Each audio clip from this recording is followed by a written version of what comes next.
Hey, this is Aaron, And this is Kristen. and this is Drive Mode Show. Ho, ho, ho. We're getting Christmassy this year, although I couldn't find a Christmas background. I was looking, but all they have is like the Golden Gate Bridge and stuff. We got the So shirt, though. We got the yeah, shirt. we got shirts. So today we're doing Put a Bow on It, our Christmas list. Yes. So we're going to have several categories of vehicle and our individual picks for what we would like to see in the driveway in that category as a Christmas present. So as far as we know, Lexus does not own the trademark on this for car commercials, so we can sort of get away with it. Can I just say, though, too, like, who really buys a car as a gift for someone? Like, Somebody and doesn't who, talk to them about it. yeah, I feel like it's a kind of a bygone idea of there's only one breadwinner and they make all the financial decisions and there's no like it's not a super modern idea, except if you're talking about maybe um, one, your income is at a level where this kind of financial decision isn't really that big of a deal, or you're talking about a teenager maybe or a college kid that you're I buying. do, I do have a friend whose husband bought her a Porsche Taycan in black cherry, and it was beautiful. Wow. But, that'd be like my buying a Matchbox car for them. Yeah, that's, I think maybe when you get to a certain financial level, spending $100,000 or less is, that's the Amex card this week. Yeah, I'm not at that level. Me either. I'm at the level where I still have to discuss if we're going to buy two big things of toilet paper because we think maybe SHTF or just one. But we can dream, right? We can dream. Yes. So that's what this show is all about. Let's dream about what we would want somebody to put under our tree, figuratively, of course, because I don't have a tree that big. First one, three-row family vehicle. What's your pick? My pick is the Jeep Grand Cherokee L. I love the audio system inside that, and that is part of what I love about it so much. And it's also, it has multiple audio controls, but it's also very plush. It's super comfortable, and I think it looks good. I think they did a great job on the L. It is a great vehicle. I did not pick that one simply because I felt like if I'm driving at that level in today's age, you kind of need fuel economy. And I didn't feel like there was really great fuel economy in that one. Uh, Fine. it's good, but it's not great. I went with an electric because I really like the Kia EV9. Um, it's a good kind of general fit. My only caveat with that is it is an electric. So for some lifestyles, it's not going to actually work, including, funny enough, mine. I was wondering about that. I was like, I could how do use you it as do a that in daily, yeah, my but I wouldn't be able to road trip in it. I wouldn't feel comfortable road tripping in an EV right now. Um, Give it 5, 10 years, maybe that will probably change, but for now, not so much. Although Cheyenne does have places to charge now, um, but I don't need that because I can charge it at my house. There you go.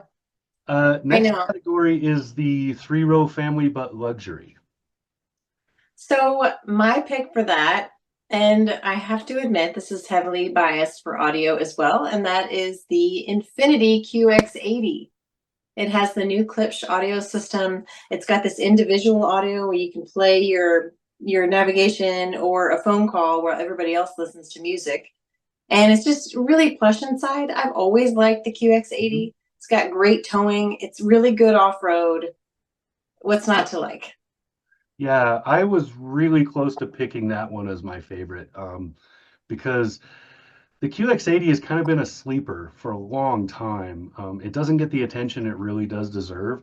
It has Agreed. the towing capacity of a truck. It's it rides really well for such a huge SUV. Um, it's a very commanding vehicle, but I ultimately went to the Lexus TX.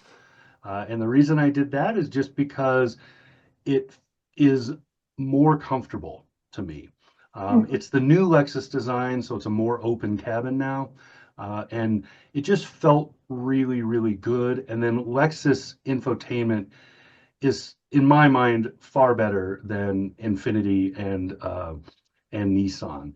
Lexus has finally taken that step forward and made a real infotainment system and not that weird mouse garbage thing they had before. Oh Uh, my God. I so know. I kind of went with that. I really like the TX and I like the look of it a lot. But it was a super close call. It was really, really there. That's funny because the TX was my second choice as well. Yeah, so there you go. Um, what's our next category? Minivans. Minivans. Oh Yeah, my gosh. minivans. To be honest, I don't even know which one to pick. Yeah, I think they're all pretty good. I do think that the Pacifica Pinnacle is mhm, the plushest, yes. but the other brands are catching up. Yeah, it's hard because so I like the Pacifica a lot, especially that there's a plug-in hybrid option. Um, but the audio system isn't great. It's good, but it's not great. It's not at that higher level, and I think it's just the volume of the interior. It just needs a little tuning to really be great. And then I like the Honda a lot, but I think it's kind of showing its age at this point a little bit. So I went with the Toyota with the Sienna because of the hybrid model. So it's a hybrid by default now. So you get great fuel economy from the get-go, no matter which one you pick. And I really like that. And then the audio inside is pretty decent if you go up to that mid-level package or higher, where you get to, I think it's 8 speakers. Then it really sounds pretty good in there. Yeah, and you know what else I like about the Sienna is the shape. In this Yeah. newest generation, they shaped the front so it looks more like an SUV, Hmm. and it really adds to the whole appeal of it. And Hmm. it's a very good minivan. I agree with you. Yeah, I think Toyota saw the writing because they used to have that kind of clip nose front. Um, and I think they saw what was happening with their competitors, where the Chrysler and the Kia model, so both the Sedona and now the Carnival, they kind of have that square front that is a little more SUV like. I think Toyota saw that that's where buyers were going, and they had to go to that. And they did a really good job with that design. It was a good move. Yeah. So after minivan, what are we looking at? Cars. These are like a dying breed and almost extinct species. They're hard to find. But cars. Cars. Okay, so this is total pie in the sky. Like if I had a very rich Santa Claus that wanted to give me something for being a very good girl this year, it would be a Rolls-Royce Spectre. I mean, it Yeah. was perfection. I mean, Yeah. I it's that's a wow. That's beyond even an attainment vehicle. That's like a ah, I know, but it's so good. It's the best EV I've ever driven, and it's hard to. It's just so spoiling. You got the lamb's wool mats. You put your feet yeah. in. It's so smooth. It's pretty easy to charge. I mean, again, but it's out of my price range currently. Uh, so I went practical for this and I chose a Civic hybrid. I'm Um, driving that right now. It's in my driveway. yeah, and in fact, I think the review for it just published on our website today, if as we're recording this.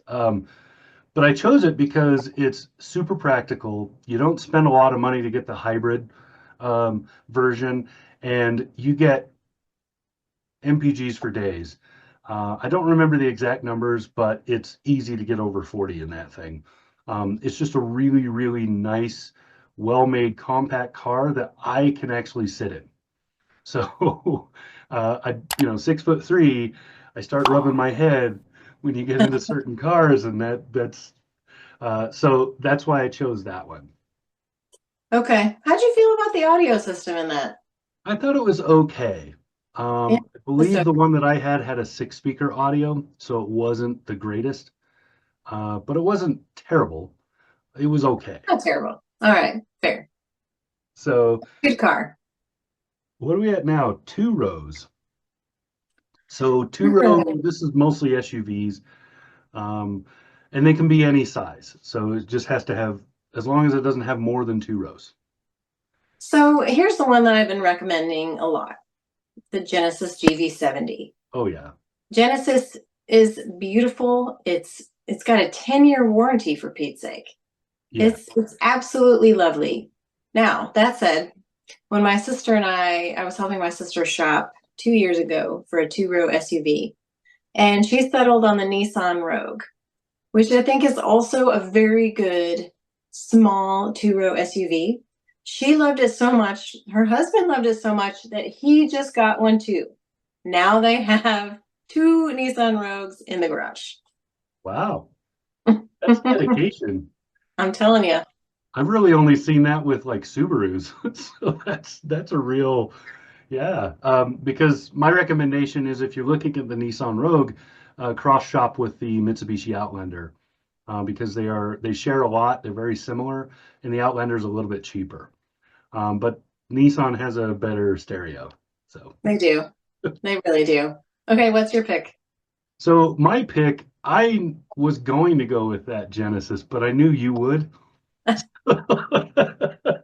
I am all in for the Kool-Aid on Genesis. So to keep the list from just being the same car all for all of us, I went with the Toyota Crown. What's it called? The Signia. Yeah. Oh The yes, yes. Signia is the Crown as a station wagon, basically, but still SUV. It's lifted and all that. It's very closely related to the Toyota Venza. Um, and I like the Venza a lot, but the Crown Signia is way nicer. It is. I mean, talk about a So nice. sleeper. That's a car that you just don't hear most consumers talking about, Right. and I think they're missing out. Yeah, and it's a beautiful interior, really surprisingly good audio. Um, I had that right now actually, and also a Mercedes E-Class wagon. And the Mercedes has a premium level stereo in it, and it's not any better than the Toyota, just their stereo. It's not even I don't think it's even a brand. I think it's just a Toyota stereo. Uh, and they just sound equally as good. The Mercedes has the advantage because it has the speakers in this back of the seat where your lumbar is to push a little bit of the bass at you, which can feel really weird and can feel really awesome depending on the song. So, Say no um, more. what was next? Oh, two-row in the luxury category. Okay, Aaron, for the two-row SUV, why don't you tell me yours first? So I chose the Crown Signia as the non-luxury. For the luxury option, I mentioned during that the Mercedes E-Class station wagon, and that is my luxury option. Um, Not because it's the best option in two-row luxuries, but because it's a wagon, and I love wagons, and it drives so beautifully. Um, I mean, Mercedes knows how to do how to match an engine and transmission to a car, and they know how to make it drive luxuriously well. And they really did it with this one. So I love it. There's stuff that I nitpick a little bit, but that's because I'm an American and I expect certain things like vented seats and other stuff, that they don't think about in Germany as often. And a great, just kind of not only daily driver, but just a great vehicle all the way around. And I like station wagons. I know you do. I know you do. You would go back to the Buick X-Cross if you could. Oh, AMC Eagle. Oh, love that stuff. All right, so mine, no surprise here, is going to be something really outrageous, and that is the Lamborghini Urus. Of course. I love that vehicle. It sounds so good. I mean, it sounds so good. And that's the main thing. But it drives like a sports car. You know, Lamborghini didn't create an SUV for compliance. Like they made an SUV that really is a blast. And when you drive it, like I drove it to one of my son's soccer games last year, and like all the coaches, the parents were like, "Oh, can I sit in it? Can I hear it?" You know, it's so fun. Yeah, I those kind of cars, one, I don't really ever get to drive them. So I'm jealous. And they're vehicles that like Lamborghini does not compromise. So just because they're making an SUV doesn't mean it's not still a Lamborghini. So that's, I mean, Yeah. yeah. Okay.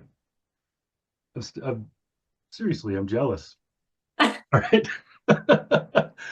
It's Next so good. category is trucks. So this is going to be hard because there are a lot of really great trucks. Oh And no, this one's easy for me. yeah, is it? Okay. It was pretty easy for me just because we have talked about the one that I picked before. So it was fairly easy to pick, but it was still kind of a struggle. So what'd you pick? I picked the Ram RHO. Of course. We have so much synergy because I drove it for 8 days straight in the Rebel Rally, but I was so impressed by how it just ate bumps and rocks for breakfast and did not cause any kind of stress. It was so comfortable. I couldn't pick another one. Yeah. So Ram's taking the sweep then because I went with the Ram Rebel. Uh, Nice. and the reason I chose the Rebel is the same reason I've mentioned before. And in fact, I think in our last video, I mentioned this. Um, it's just a good all-arounder for off-road. It's not specialized in any off-road and it's affordable. And yeah, it's and then Ram's interiors. But yeah, it's just a great all-around truck. It was a tough pick though because I've driven a couple of other brands, especially GMC with the AT4X packages, but price-wise, it's hard to justify that. So that's why I went with the Rebel. Good choice. Yeah. So smaller trucks. For this category, we're including both mid-size and compacts kind of together. Um, because with compacts, there's really only two, so we end up with a coin toss. uh, so we're going to put them all together. So what was your choice for a small truck? The Maverick, the Ford Maverick, I think is really good. It's Yes. priced well. It's great to drive, and its storage options I think are very advanced, and they were beyond what I even expected from Ford. And I don't mean that as a backhanded compliment. I just feel like it really thought ahead. Yeah. It's a truck. So it's not pretending to be something else. It is a truck. Um, and in this category, like if you look at, say, the Santa Cruz, which is a truck, it's not shaped like a traditional truck. No. Um, and so people don't see it that way. I think Ford aimed for functionality with a little bit of style, but mostly at functionality with the Maverick. And I like the engine options and everything. You can go hybrid, not hybrid, whatever. They did a good job with that. My pick, though, I went with the Honda Ridgeline. Um, I think it's supremely underrated. Uh, I really like the tailgate and the rear storage underneath the bed. I really like that. And I like the way it feels to drive it. I like the Honda Ridgeline a lot, and I've seen it take on some pretty heavy duty terrain, so it can handle a lot. Yeah, and the swing out tailgate and stuff are just huge bonus points for that. So yeah. Okay, what was next? Toys. Yeah, it is toys. This is a fun one. So this is any sort of toy that we enjoyed. Uh, and we've had a fair number of them this year between us. We Pretty fun have times. Last year, water, almost water. exactly a year ago, we were in Yellowstone on Ski-Doos. Oh, that was so amazing. I would highly recommend a snowmobiling trip through Yellowstone for Mhm. anybody who hasn't seen it that way. It's such a beautiful way to see the park. We worked it out, and it's about $500 a person, not including your flights. That's not bad. So that's not, yeah, that's not bad at all. Not Uh, bad. that's, I mean, it was so much fun. We have a video on it, so I'll try to link that because it's awesome. Yeah, it's pretty awesome. I mean, that would definitely rank up with some of my favorites. Although I have to say, I had a Polaris slingshot loan for about a month this summer, and it was so fun to just hop in the slingshot and go to the store or go pick up my son from baseball or whatever. And it's like being in a motorcycle with the open air feel, but you have a frame, and I wish I could have one. Yeah. I would have had it on my list, but I didn't drive one this year. So I decided maybe it doesn't count. But I love those things. I've driven both the manual transmission and the automatic. And yeah, they're just so much fun. And if you RV, this is like the perfect tow vehicle. You don't need a very big trailer to put it on, and it's just perfect. It weighs next to nothing. Right. It's a great idea for that. Good point. Yep, good point. Okay, Um, so what's your favorite toy then? I went with the Can-Am Outlander 1000R. So when I drove these, I drove the 850, which I liked a lot because it's harder to get dangerous in that one. Um, but the 1000R just has so much going for it in terms of the equipment for what it's doing and the capabilities. And 101 horsepower on a little bitty is so awesome. So I went with that one. It was a pretty close call though, because the Polaris 570 is really good, and I really like Polaris's Razor Pro series for side by sides, and I was really close to choosing those. So it was a very difficult decision for me because I like all the toys. All the power sports, yes. I really started I've fallen in love in the last 2 years, really. And it's been a lot of fun to experiment with them. Oh yeah, it's been tons of fun. So, Santa, if you can hear us, Please. we've been so good, so good. Oh, kind of. Kind of ish, I mean, close enough. Okay, so that's our put a bow on it list for 2024. That was pretty awesome.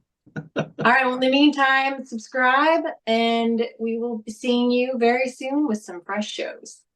Yep. So that was Put a Bow on It 2024. This has been Aaron. This is Kristen. This is Drive Mode Show.